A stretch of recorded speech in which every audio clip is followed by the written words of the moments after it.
ఒకరోజు జిమ్ లో ఉన్న ఒక అబ్బాయికి అవమానం జరిగింది. అప్పుడు ఆ అబ్బాయి చెప్పాడు, నేను ఒకరోజు ఈ జిమ్ యొక్క అందరికన్నా బలమైన వాడిలా మారుతానని. ఇక్కడ ఉన్న వాళ్ళందరూ నవ్వారు తను చెప్పిన మాటలు విని. కానీ ఒకరి తప్ప, ఎవరైతే ఆ జిమ్ లోని అందరికన్నా బలమైన వ్యక్తి. ఇలా ఎందుకైందంటే ఒకరోజు తను కూడా అలాగే ఆలోచించాడు, ఎలాగైతే ఆ అబ్బాయి ఆలోచించాడో.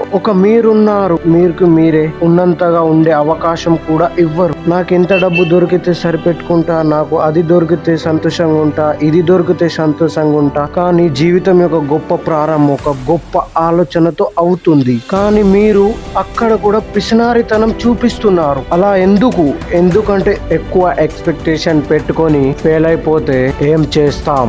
అరే అయిపోని ఫెయిల్, ఓడిపోయినా కానీ పెద్ద యుద్ధం ఆడి ఓడిపోతావు. ఈ చిన్న చిన్న బుచ్కి కోరికల యొక్క చిన్న యుద్ధం కూడా మీకు ఏ పేరుని తెస్తుంది, ఏ విలువని తెస్తుంది. ఉరి తీసే ముందు సర్దార్ భగత్ సింగ్ ముఖంలో చిరునవ్వు కనిపించింది. నేను ఏదో చేసిపోతున్నా, పెద్ద యుద్ధం ఆడిపోతున్నాను అని. జీవితం ఇలా ఉండాలి భగత్ సింగ్ లా. ఏదైనా చెయ్యి మిత్రమా. జీవితం ఒక యుద్ధం అయితే మీరు దానితో పోరాడండి. భయం మిమ్మల్ని వంచుతుంది. భయాన్ని చూసి భయపడకు మిత్రమా. మీరు చిన్న జీవితాన్ని గడపకూడదనుకుంటే పెద్ద యుద్ధం చెయ్యు మిత్రమా.